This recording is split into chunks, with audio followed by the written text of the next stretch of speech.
pour ce faire, nous avons l'honneur aujourd'hui d'accueillir Alexandra Lange de l'AG2R La Mondiale et Yannick Raffnel, donc qui est CEO de Blended Learning. Donc, Alexandra. Je pense qu'on peut laisser Alexandra réagir en premier. Donc, pour rappel, Alexandra, tu justifies de 10 années d'expérience professionnelle dédiée au conseil en RH, management et organisation. Et tu rejoins donc en 2010 le groupe d'assurance et de protection sociale, donc l'AG2R La Mondiale, pour piloter la formation du groupe, puis à partir de 2016 prendre la responsabilité du développement RH. Donc nous t'écoutons si tu veux bien partager ton expertise. Ça marche. Eh ben déjà, bonjour à toutes et à tous. Merci beaucoup pour cette invitation. Merci pour ces ateliers. J'ai trouvé extrêmement intéressant. En fait, à chaque fois que je participe à ce type d'ateliers, et notamment ceux que vous organisez, ce qui me fascine, c'est la capacité des acteurs que sont les startups ici présentes à prendre en compte et en considération toutes les problématiques, les contraintes, nos usages, ce que l'on appelle les usages à nous, acteurs RH, et les usages de nos collaborateurs et de nos managers, pour essayer de les intégrer dans leurs solutions. Et que ce soit sur Flashbrand ou Edzo, j'ai retrouvé à chaque fois des contraintes, qu'elles soient importantes ou micro, qui sont qui empêchent un peu d'avancer. Et j'ai vu à quel point vous essayez d'intégrer ça pour nous aider, nous RH, à être plus centrés sur notre vraie création de valeur, qui est l'accompagnement de nos collaborateurs et pas toute la dimension administrative, même si celle-ci évidemment est incontournable. Alors, moi, ce que je voudrais dire, en fait, un peu en réaction à ce que j'ai pu entendre sur les présentations, déjà, la première chose très claire, c'est que je n'ai absolument aucun doute en tant que professionnel RH sur, et notamment dans un contexte, alors on l'a rappelé, la bande passante de nos collaborateurs et de nos managers, elle est de plus en plus fine, elle est de plus en plus rétrécie. C'est quelque chose que nous observons, nous, dans les entreprises. On en parle souvent entre collègues RH.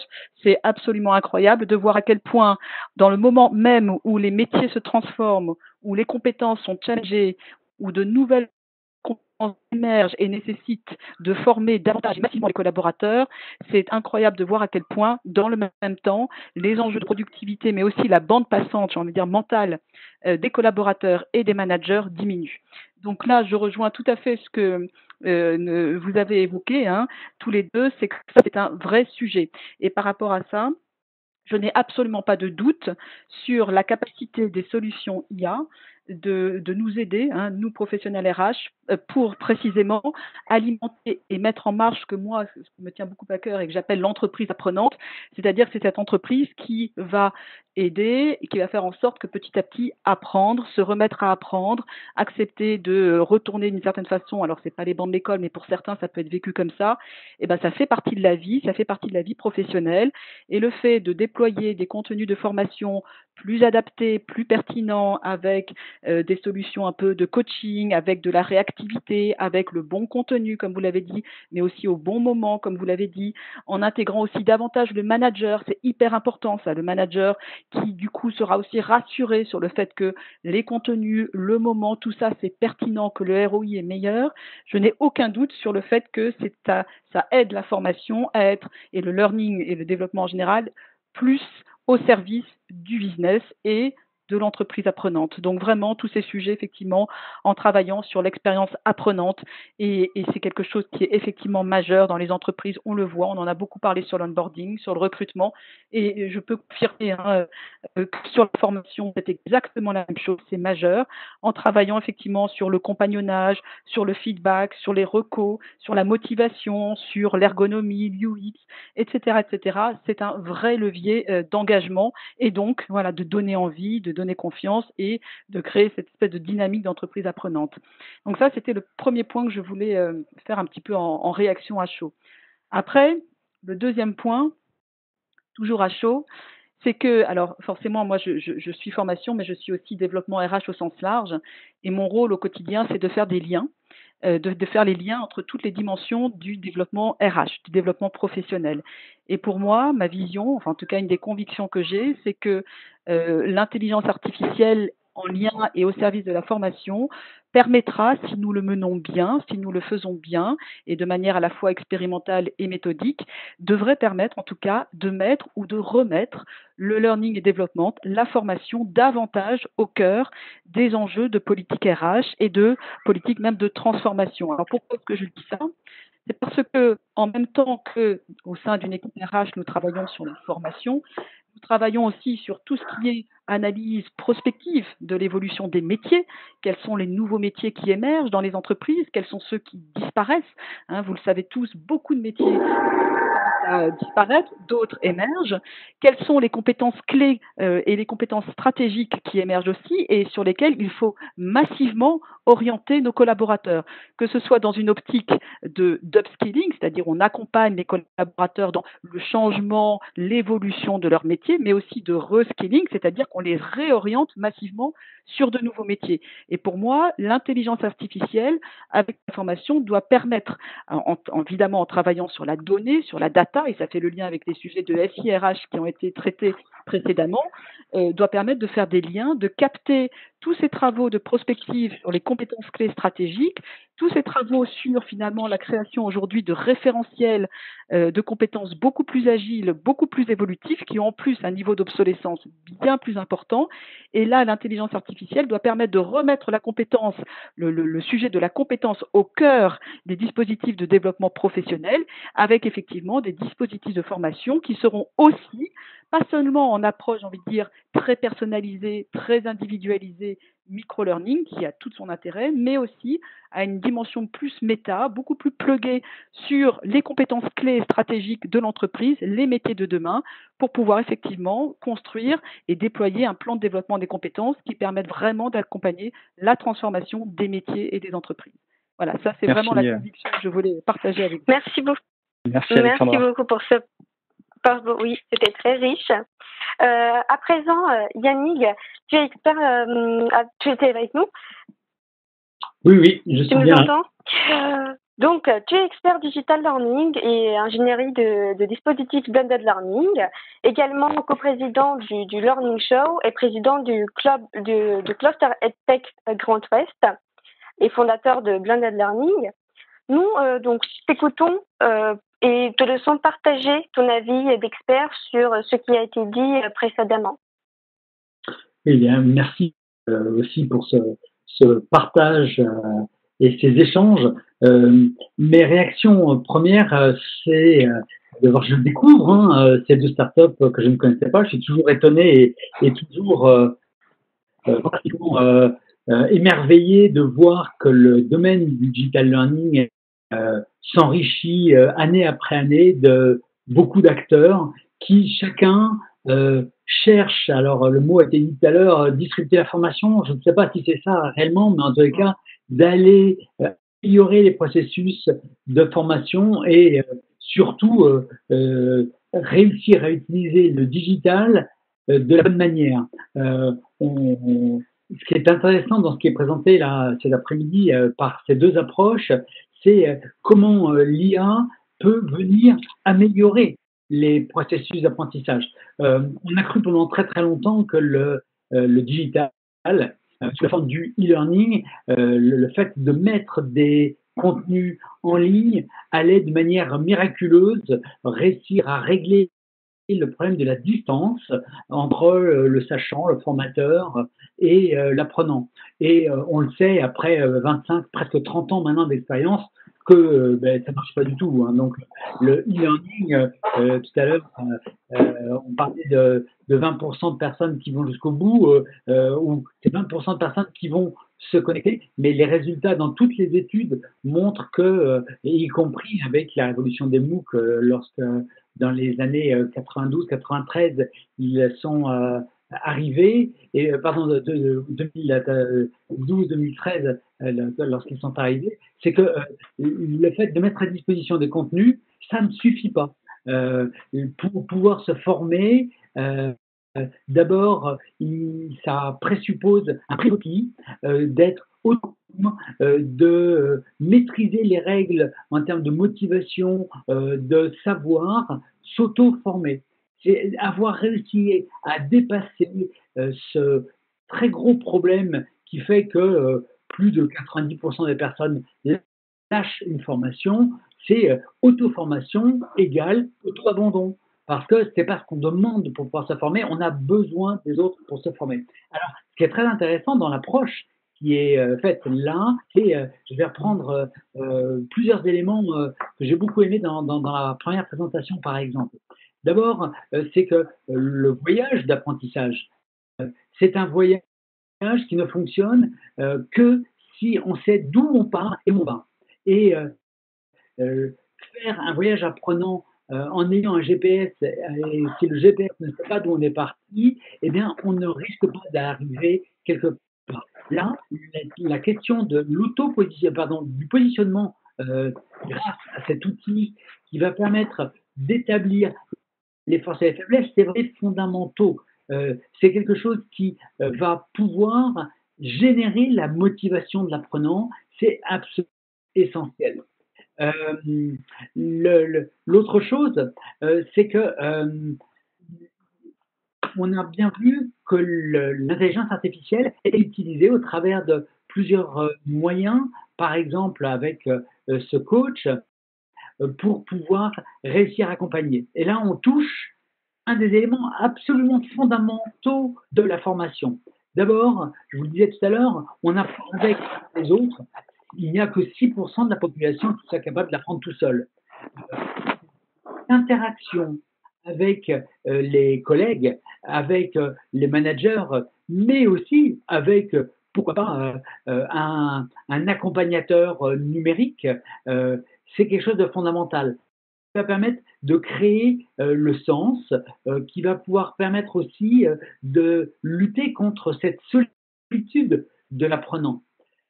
Ce qui est intéressant aussi, que et dans les deux approches des deux startups, on a la volonté d'aller amener la formation au plus près de la situation de travail, au plus près du besoin ressenti par l'apprenant. Et là, c'est quelque chose qui est fondamental. La question du sens. Aujourd'hui, nous savons tous que l'urgence et l'important n'est pas dans le savoir, mais dans le savoir utiliser, dans le savoir mettre en pratique. On est bien dans de la compétence qui n'est pas simplement de la compétence en plus technique, mais de la compétence qui est articulée entre les smart skills, la manière de pouvoir utiliser à bon escient ces compétences, mais en même temps collaborer, communiquer, critiquer, faire preuve de créativité en s'adaptant à cette permanente transformation qu'elle on est dans le monde de l'entreprise. Et pour pouvoir faire ça, le fait d'amener au plus situation de travail des éléments, soit on va pouvoir faire appel, ou soit qui nous sont poussés parce que, en corrélation avec les sujets sur lesquels on travaille, sur ce sur quoi on peut être en difficulté, c'est un élément essentiel. L'autre objet, c'est cette dimension que apprendre, ce n'est pas simplement manipuler du savoir, c'est le mettre en pratique. Former, ce n'est pas transmettre du contenu, c'est proposer des interfaces, des interactions, des moyens d'aller faire du transfert entre un savoir et une mise en pratique. Et les deux approches des deux startups cherchent à rentrer dans cette dimension-là. Comment proposer des missions réelles, concrètes, au fil de son activité, qui aident à faire le transfert. Parce que Merci Yannick, je suis navré, le gong est implacable. Nous avons quelques questions en suspens de la part de notre cher auditoire. Alors vous pouvez évidemment répondre tous les quatre à ces questions. Je suis navré, je sais que c'est frustrant, mais voilà, le timing nous empêche vraiment d'avoir un débat plus riche. Nous avons une première question de Lisa de Lyon. Comment faire lorsque les collaborateurs sont attachés au format présentiel mais réticents aux formats digitaux? Donc, je pense que ça s'adresse un peu plutôt à nos deux startups. Et quel est le rôle du RH dans cet accompagnement au changement de modalité de la formation? Je vous laisse répondre à notre Lisa.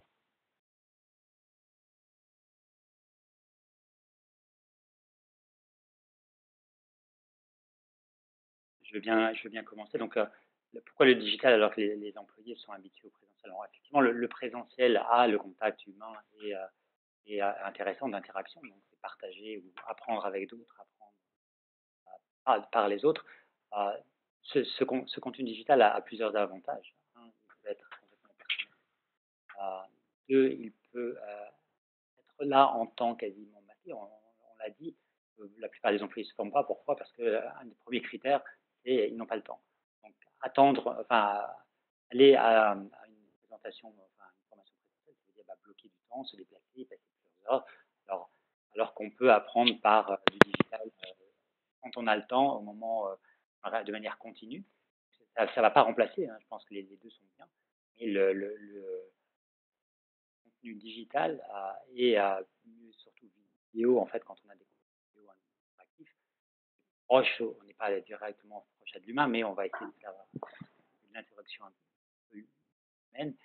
Pareil, dans ce qu'on a essayé de retracer avec ce coach par intelligence, c'est qu'il y ait une interaction humaine, qu'il y ait quelqu'un qui va interagir, qui va pouvoir comprendre si on a compris, répéter, aller avoir cette interaction humaine, donc, malgré l'aspect digital. Donc, je pense que Denis, peut-être te rapprocher un peu plus de ton micro.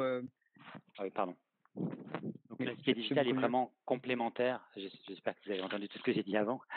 Mais et donc, nous, on le voit vraiment comme complémentaire et surtout très adapté au nouveau monde du travail où on n'a pas le temps. Et donc, faire des formations sur site ou en présentiel, c'est pas toujours le mieux adapté. De nouveau, ça remplace pas. Après, si je peux compléter rapidement. Ouais, tout à fait. Vas-y, mais très rapidement. Yannick, c'est vrai que l'IA, c'est à la fois un complément, mais c'est surtout un élément. C'est un élément que c'est un peu presque, on dirait, comme une béquille. Et c'est aussi accepter la réalité que vous ne pouvez pas mettre un formateur ou un manager en permanence à côté de chacun de vos collaborateurs. C'est ça qui serait top. Si on pouvait le faire, ce serait génial. Et donc, l'intelligence artificielle, elle a cette capacité, mais sur des petites tâches aussi, il ne faut pas non plus rêver, d'aider le collaborateur et d'une certaine façon de démultiplier votre formateur, votre expert, votre référent, votre support, votre manager pour certaines tâches, pour vraiment le décharger de ses fonctionnalités. Et donc, c'est vraiment un démultiplicateur pour tenir l'équipe dans ce que vous avez dit, c'est-à-dire son engagement en adéquation avec les besoins de l'entreprise, et puis, comme vous avez dit, Yannick, également sur l'autonomie pour l'aider, et ensuite faire remonter toute cette donnée au manager, au formateur et à soi-même pour évaluer, assesser et personnaliser l'interaction. C'est vraiment cette boucle virtuelle. Je crois également que si vous n'engagez pas les managers dans la démarche de formation avec des outils d'e-learning et d'IA, ça ne marchera pas. Il faut quand même aussi que les managers s'impliquent dans ce genre de démarche, parce que s'ils regardent les données en disant voilà, tu es en train de faire ça, voilà ton sujet, le collaborateur va être intéressé et ça va commencer à créer un cercle vertueux. Très bien. Alors écoutez, nous avons quand même une dernière question. Notre prochain atelier commence à 17h. On a quand même une question de Sabine Schmitt. Est-il possible de travailler à la gestion prédictive des objectifs? Alors, je pense qu'en un mot, c'est assez compliqué d'y répondre. Donc, ce que je vous propose, Alexandra ou même Yannick, c'est de répondre peut-être directement dans le chat. Voilà, réponse qui sera évidemment visible à la vue de tous. En attendant, c'est pas encore maintenant. Nous allons clôturer donc cet atelier. Oui, du coup, vu que l'atelier touche malheureusement à sa fin, les idées importantes que nous avons pu retenir, c'est surtout que les attentes de collaborateurs changent, notamment au niveau de l'accompagnement et au niveau technologique. Donc, c'est de plus en plus exigeant. Un deuxième point, c'est que c'est la facilitation, c'est-à-dire d'avoir aussi facilitation pour le collaborateur d'avoir la bonne information au bon moment.